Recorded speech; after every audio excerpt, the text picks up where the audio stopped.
Hello commando, আসসালামু আলাইকুম, welcome back to another class. আজকের ক্লাসে আমরা অ্যারেঞ্জ নিয়ে কথা বলবো। বিভিন্ন ধরনের শেপ তৈরি, ডিজাইন তৈরি করার ক্ষেত্রে অ্যারেঞ্জটা ব্যবহার হয়। সো কয়েকভাবে অ্যারেঞ্জ আপনি করতে পারবেন। সো আমরা সবগুলো প্রসেসই আজকে দেখার চেষ্টা করব। সো চলুন কথা না বলে সরাসরি সফটওয়্যার চলে যাই।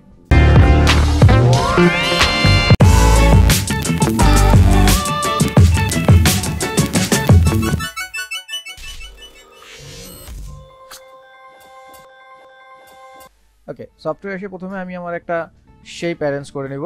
তো শেপগুলো আমি এখান থেকে তৈরি করে নিচ্ছি, র্যান্ডমলি শেপ। প্রথমে একটা শেপ তৈরি করলাম। সো এটার আমি একটা কালার দিয়ে দিচ্ছি। সো র্যান্ডম কালারগুলো পিক করে নিচ্ছি। তারপর আরেকটা শেপ তৈরি করলাম, এখান থেকে আরেকটা শেপ তৈরি করলাম, এটার একটা র্যান্ডম কালার দিয়ে দিচ্ছি।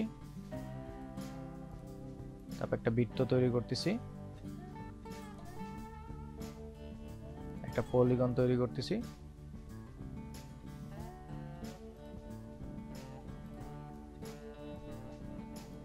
তারপরে একটা স্টার টুল তৈরি করতেছি। তো স্টার টুল দিয়ে একটা স্টার তৈরি করে নিলাম। তো এখানে আমার পাঁচটা শেপ আছে, পাঁচ ধরনের শেপ আছে। তো একটু খেয়াল করবো, আমরা সবগুলাকে একটা আরেকটার উপরে নিয়ে আসি, যেন একটা আরেকটার উপরে কোনো না কোনো ভাবে সেট করে। সবগুলো একই জায়গায় এনে আমি একটু অ্যালাইন করে তারপরে জাস্ট একটু উপরে করে নিচ্ছি।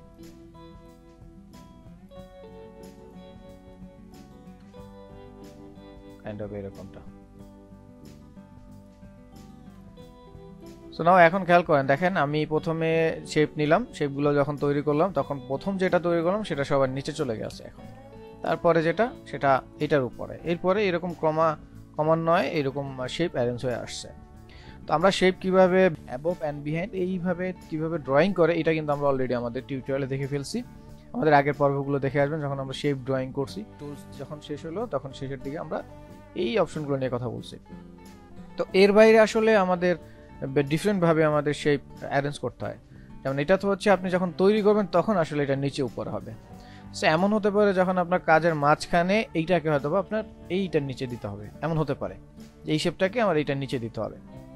তো যেহেতু আমরা ইলাস্ট্রেটরে লেয়ার নিজে থেকে তৈরি করে কাজ করি না, সো না তৈরি করলেও আমাদের কাজটা কোনো সমস্যা না, বা আমরা কাজটা করতে পারি।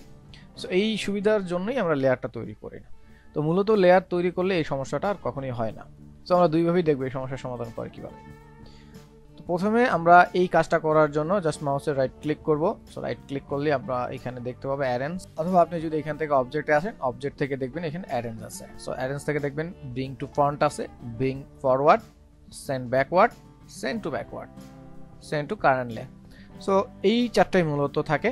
তো এখানে দেখেন শর্টকাট আছে, শিফট কন্ট্রোল থার্ড ব্র্যাকেট, যেটা ক্লোজ। সো কন্ট্রোল ক্লোজ দিলে এক স্টেপ করে আপনার উপরে যাবে, আর এটা দিলে একবারে সবার উপরে চলে যাবে। এটা দিলে এক স্টেপ করে নিচে যাবে, এটা দিলে একবারে সবার নিচে চলে যাবে। তো এটা হচ্ছে শর্টকাট। সো আপনি এখানে অবজেক্ট থেকে অ্যারেঞ্জ এখানে গেলেই এটা পেয়ে যাবে। অথবা আপনি যদি এটাকে জাস্ট বা আপনি যদি রাইট ক্লিক করেন তাহলে এখান থেকে অ্যারেঞ্জ পাবেন। সো এইভাবেও যেতে পারেন, যে কোনো একটা ভাবে আপনি চলে আসলে কোনো সমস্যা নেই। তো আমি যদি এটাকে এখন ব্রিং টু ফ্রন্ট দিই, সো এটা তো সবার নিচে উপরে আছে, সো এটা উপরে আসবে না। সো আমি যদি সেন্ড টু ব্যাক দিই, খেয়াল করবেন, দেখেন সেন্ড টু ব্যাক দিলাম, একদম সবার নিচে চলে গেছে কিন্তু, তাই না? সবার নিচে এটা চলে গেছে। Right click, arrange. এবার আমি হচ্ছে ব্রিং টু ফ্রন্ট আবার করতেছি। সো দেখেন আবার সবার উপরে চলে আসলো। তো এবার আমি এটাকে একবার উপর নিচে না করে আমি চাচ্ছি এক স্টেপ এটাকে নিচে দিতে, যেমন সায়ানটা নিচে দেবো, এটা কিন্তু নিচে দেবো। সো এবার কি করবো, ব্যাকওয়ার্ডে যাবো, সেন্ড ব্যাকওয়ার্ড। সো এক স্টেপ নিচে গেলাম, একটা শেপে নিচে চলে গেলাম।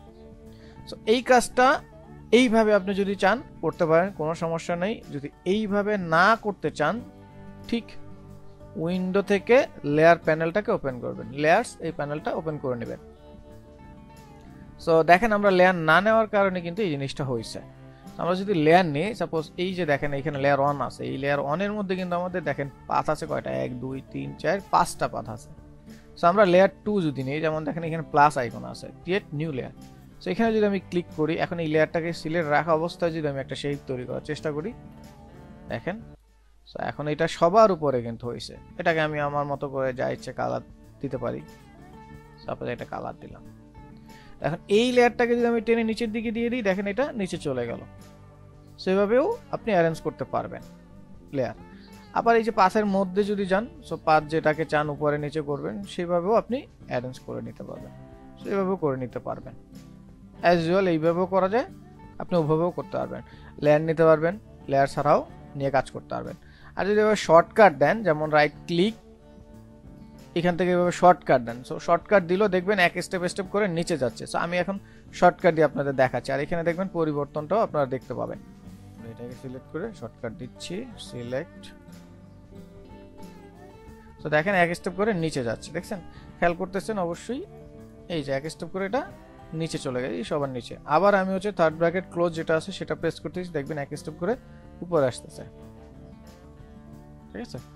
সো এইটা অ্যাকচুয়ালি হচ্ছে আমাদের এই যে নর্মালি যেই আপ ডাউন যে আমরা এইখান থেকে করতেছিলাম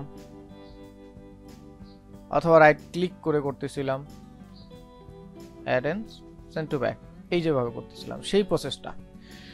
তো যখন আপনারা লেয়ার নেবেন তো লেয়ারটা এইভাবে আপ ডাউন করে দেবেন। সো এইভাবে আপ ডাউন করলে আপনারা নিচে চলে যাবেন, অথবা যদি একটা লেয়ারের মধ্যে অনেকগুলো পাথ নিয়ে করেন তাহলে এভাবে অ্যারেঞ্জ রাইট ক্লিক করে, অথবা আপনারা অবজেক্ট থেকে এই অ্যারেঞ্জটা করে নিতে পারেন। সো এটা হচ্ছে আমাদের অ্যারেঞ্জের বিষয়টা। সো যারা ডিজাইন করেন অথবা ড্রয়িং করেন তাদের ক্ষেত্রে অনেক সময় এই ঝামেলাটা তৈরি হয়, অনেক সময় নিচে যায় না, আমরা শর্টকাট দেই অথবা আমাদের যেই আর্টওয়ার্কটা আছে বা শেপটা আছে সেটা নিচে দেওয়ার চেষ্টা করি, কোনোভাবেই পারতেছি না। তখন আসলে এই শর্টকাটটা না দিয়ে এইভাবে লেয়ার থেকে এটাকে অ্যারেঞ্জ করে দিবেন। সো খুব ইজিলি তখন এই কাজটা হয়ে যাবে, যে জাস্ট উপর নিচে, সিম্পল বিষয়। তো আশা করি বিষয়টা আপনারা বুঝতে পারছেন।